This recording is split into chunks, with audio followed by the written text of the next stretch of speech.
Tous les matins, ça se passe ainsi. On va essayer de faire le tour dans un instant avec quelques leaders politiques, évidemment, qui vont intervenir chez nous. Dr Faya Milimono, que nous allons joindre d'une minute à l'autre. Je peux comprendre la prudence qui vient en ce moment, mon cher Moussa Moïse, parce que beaucoup de gros morceaux, si je peux me dire entre guillemets comme ça, ont du mal à s'exprimer, évidemment, sur la date du 18 octobre. Je prends notamment du côté de l'UFDG.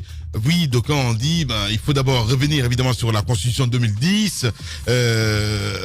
J'ai vu aussi cette sortie de Bahouri qui dit que c'est un piège, tout ce qui se passe en ce moment. On se dit, non, d'abord on va parler, et puis après, s'il y a des déclarations à faire, on va le faire. Parce que même du côté de PEDN aussi, je ne sais pas ce qui se passe, sincèrement, voilà. Moi, je trouve que même au sein du RPG, même le RPG arc-en-ciel pourra quand même convenir avec les autres partis de l'opposition. Que la date n'est pas tenable. Que la date du 18 octobre. Lamine, nous sommes en fin juin là. Nous sommes en fin juin.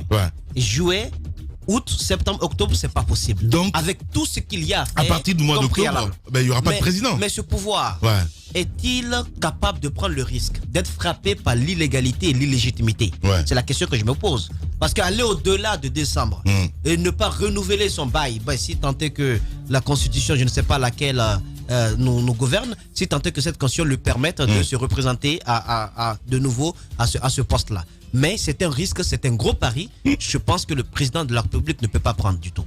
Il faudrait que le FNDC organise, je ne sais pas s'il y a ces réunions-là, mais il faudrait que ces réunions soient organisées pour que les partis politiques, tous ceux qui ont des avis contraires par rapport à la ligne de conduite à suivre suite à la proposition de la date du 10 octobre, pour que tout le monde soit écouté. Ce qui peut être dangereux pour le FNDC, c'est d'étouffer toutes les voix discordantes à son sein. Parce que les voix discordantes, ce sont souvent des voix qui sont souvent des expressions qui se passe avec Ousmane Kaba, exactement, qui sont tenues par des politiques. Les politiques ont leur agenda. Le FNDC, sa mission est bien précise. Il faudrait qu'il y ait ce dialogue, qu'il y ait ces entretiens-là, afin que toutes les inquiétudes soient aplanies et que d'une seule voix, le FNDC puisse agir et que le mouvement ait plus de force. Mais à ce rythme, ça risque d'être chaud. Les sorties du genre, écoute, il y a une discipline à l'interne, l'autre qui dit, écoute, moi aussi j'ai indépendant. Exactement. Il faudrait qu'à l'interne, qu'on puisse laver le linge sale et permettre aux partis politiques d'être rassurés. Encore une fois, je sais que la société civile à la tête du FNDC le sait, les partis politiques qui le composent n'ont pas le même agenda que la société civile. Il faudra donc faire une sorte de management en permettant de ne pas permettre l'implosion de ce mouvement. Voilà. Allez-y, Jacques. Allez-y. Oui, on peut comprendre cette prudence. Hier, il y a un acteur politique qui me disait pour l'instant, c'est trop tôt de se prononcer. Si vous voyez très bien, au niveau de toutes les formations politiques, il y a des réunions qui se tiennent. On essaye de réfléchir pour prendre la bonne décision. Parce qu'il y a non seulement une communication qui pourrait soit démobiliser les militants, communication de nature à dire par exemple nous n'irons pas à ces élections. Vous voyez tout de suite des militants qui se démobilisent, qui se découragent, qui disent bon, nous ne sommes pas intéressés parce que nos leaders ne le sont pas, ou une communication qui dirait j'irai à ces élections comme Dr Ousmane Kaba l'a fait, et automatiquement vous avez des interprétations qui vont avec. Voilà, c'est des gens qui sont décidés à accompagner, n'est-ce pas, le président de la République. Donc on peut comprendre la prudence pour l'heure au niveau des états-majors de partis politiques. Je crois que pour Kouyaté, on pourrait l'avoir parce qu'il m'a dit hier qu'il pourrait prendre la parole cette semaine, peut-être après-demain. On verra de toutes les façons si, bien entendu, il a pu construire un discours qui peut aller juste pour l'opinion, mais également pour sa formation politique. Je comprends, mais bon, moi, il y a quelque chose qui me gêne, parce qu'il ne peut pas comprendre, par exemple, en préparant l'émission, que jusqu'à la dernière minute, jusqu'à la porte de ce studio, s'il a été censé d'intervenir à l'antenne, Tamba me dit non, pof, et puis voilà, ça pourra plus se faire. Ce que je dis, les gens ils se posent des questions. C'est ce que je dis justement, ce n'est pas normal. Même hier, nous avons tenté avec un cadre de l'UFR. La politique, c'est pas le tâtonnement quand même. Avec un cadre de l'UFR qui nous avait promis, ça c'était pour la rédaction, qu'il allait parler jusqu'à 14h. Après, on appelle pour dire nous sommes en réunion.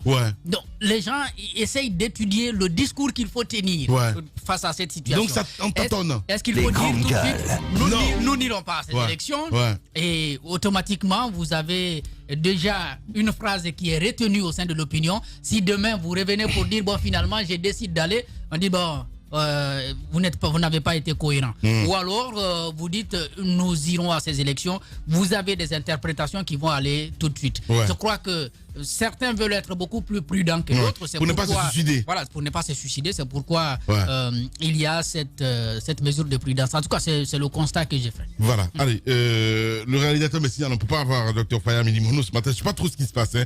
Allez-y, mon cher Tamba. Alors, Dr Faya, normalement, qui est en déplacement en dehors du territoire guinéen, normalement, on devait pouvoir l'avoir. C'est important de préciser, Lamine, qui a...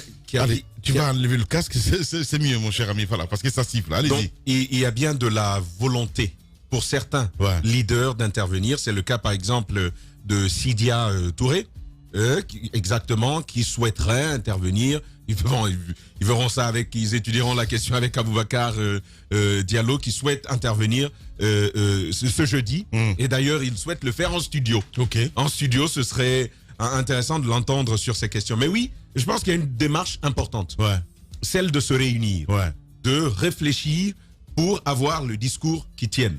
Moi, en observant de l'extérieur... Il y a des fuites quand même, hein, parce que moi, quand je vois, c'est pas n'importe qui quand même du côté de l'UFR, Moria Kaba, qui dit que cette situation participer désormais à toute élection organisée par Alpha Condé dans la situation actuelle du pays, sans exiger d'abord le retour à l'ordre constitutionnel, c'est un institut politique. Lamine, moi je vais vous dire, si je n'y mêle pas de calcul politicien, je pense que la décision de la cohérence, c'est de dire, nous avons refusé d'aller à des législatives avec...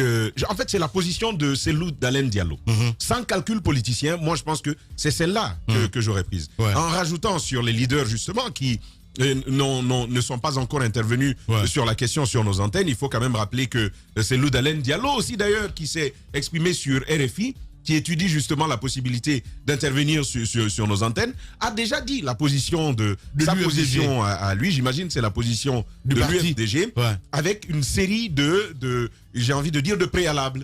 Premièrement, qu'il faut dissoudre l'Assemblée nationale, revenir à la Constitution de mai 2010. Donc, toutes ces questions-là, et bien sûr, toiletter le fichier électoral. Ce sont les trois grandes réclamation de M. Cellou Dalein Diallo.